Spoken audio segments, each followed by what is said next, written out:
Hello friends, आप सभी का स्वागत है आपके अपने इस चैनल में price action analysis.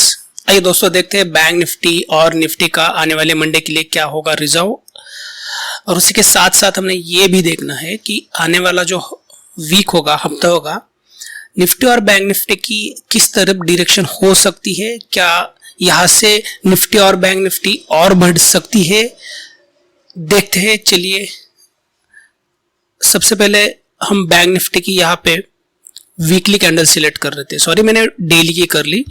Weekly candle क्या नजर आ रहा है दोस्तों, यहाँ पे हमें नजर आ रहा है कि पिछले जो 7 मार्च का वीक था वहां पे एक वीकली की बाइंग कैंडल यानी कि दोजी कैंडल बन चुकी है, और उसे ब्रेक करके ये जो हफ्ता है वो ऊपर की तरफ क्लोज हो चुका है। यानी कि यहाँ पे उसने अपनी एक रीबाउंस नजर आई है मार्केट के अंदर।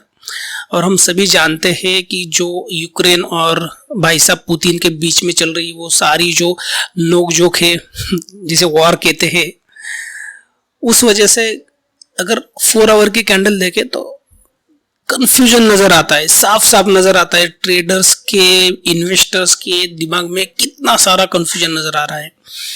फिर भी जो पिछले 2 वीक का बूस्ट नजर आया था, वापिस अपसाइड मूवमेंट नजर आई थी, उस हिसाब से अगर बात की जाए आने वाले मंडे की मूवमेंट की, तो ये जो अभी पूरी हुई वीक है उसके एक हाई बन चुके हैं वीकली कैंडल की।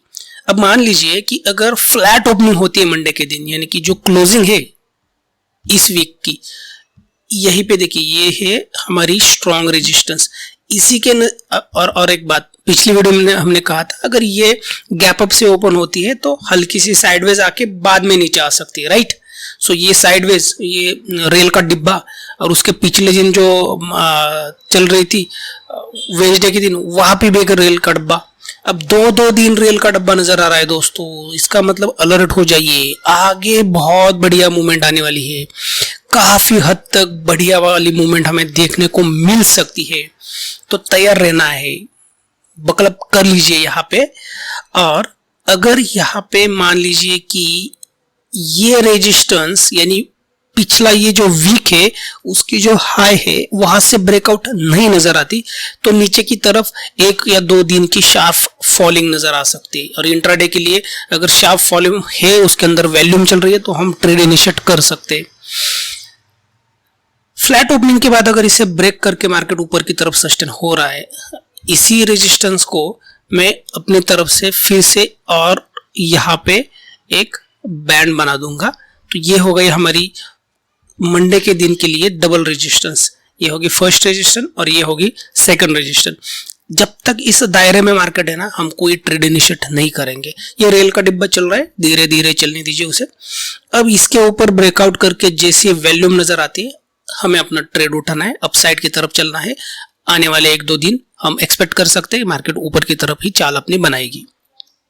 और अगर मार्केट यहां से बाउंस करके इस रेजिस्टेंस को रिस्पेक्ट करके नीचे की तरफ आ रहा है, तो बेशक हम सेलिंग के लिए जाएंगे। इसके लिए हम लेते हैं 4 आवर की कैंडल, और ये देखिए ये जो लास्ट 4 आवर की जो 2 कैंडल है, इसकी ब्रेकआउट अगर बनती है तो मार्केट बेशक नीचे की तरफ आ सकती है, और हमें फर्स्ट लो यहां तक भी बना के दे सकती है। सॉरी, हाँ ये लीजिए, यहां तक हमें वो फर्स्ट लो बना के दे सकती है।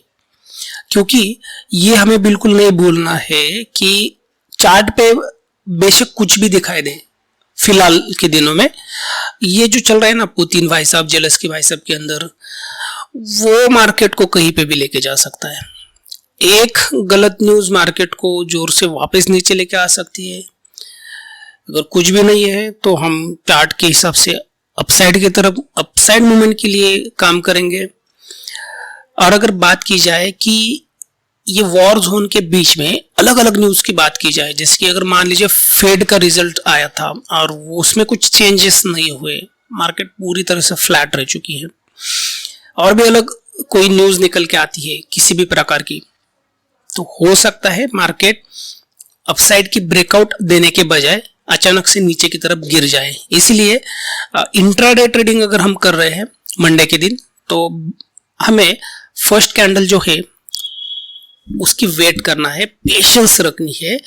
उसी के बाद जब हमें कंफर्मेशन मिलेगी अपसाइड या डाउन साइड की, तब जाके हमें अपनी ट्रेड इनिशिएट करनी होगी। यहाँ पे देखिए क्या होगा कि अगर मैं यहाँ पे बात करूं 1 आवर कैंडल की, तो पूरी तरह से साइडवेज मूवमेंट नजर आ रही है। अब अगर आप इसे ध्यान से देखोगे तो ये नजर आ रहा है कि ये रेजिस्टेंस को रिस्पेक्ट करके धीरे धीरे नीचे की तरफ अपनी चाल बना रहा है, और शायद अगर ये गैप अप से या ओपन ना हो तो इस तरीके से नीचे आ सकती है। लेकिन अगर कैंडल ओपन होती है गैप अप से, यानी इस रेजिस्टेंस को ब्रेक करके ऊपर की तरफ ओपन होती है, तो जो ये रेजिस्टेंस है ना स्ट्रॉन्ग, वो बन गई हमारी सपोर्ट। यहाँ पे आके अगर यहाँ हमें कोई ड्रैगन फ्लाई दोजी या कोई बुलिश कैंडल या फिर कोई हैमर कैंडल यहाँ पे खड़ी मिलती है और वापस बाउंस कर रही है, तो हमारे लिए एक सुनहरा मौका होगा जहां पे हम अपनी बाइंग की ट्रेड बनाएंगे और अगले 2 दिन की, उस दिन को पकड़ के अगले 2 दिन की चाल बेशक अपसाइड की ही रहेगी, ऐसा हम मान के चल सकते हैं। और अपना ट्रेड इनिशिएट करेंगे with strictly stop loss. Without stop loss कोई भी ट्रेड हमें इनिशिएट नहीं करनी है।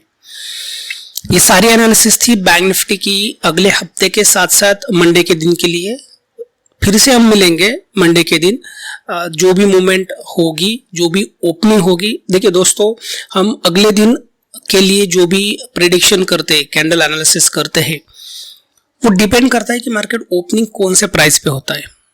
क्योंकि हमने जो भी रेजिस्टेंस सपोर्ट्स या चार्ट एनालिसिस की है ना, वो चेंज होती रहती है जिस तरीके से मार्केट ओपन होती है। मार्केट अगर फ्लैट ओपनिंग होती है, गैप अप ओपनिंग होती है, गैप डाउन से ओपनिंग होती है, तो अलग अलग हमें मूवमेंट देखने को मिल सकती है। इसीलिए हमेशा फर्स्ट कैंडल जो होगी निफ्टी या बैंक निफ्टी की, हमें पेशेंसली वेट करना है। डायरेक्शंस जो भी होगी मार्केट की, उसे हमें आइडेंटिफाई करना है। उसके बाद ही उसके अंदर हमें अपनी ट्रेड इनिशिएट करनी है। ठीक है दोस्तों,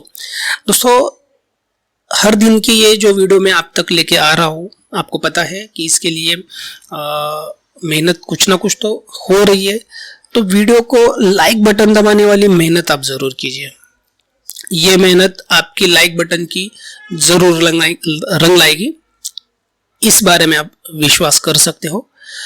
ठीक है दोस्तों, थैंक यू आज के दिन के लिए। मिलते हैं मंडे के दिन अगली वीडियो में।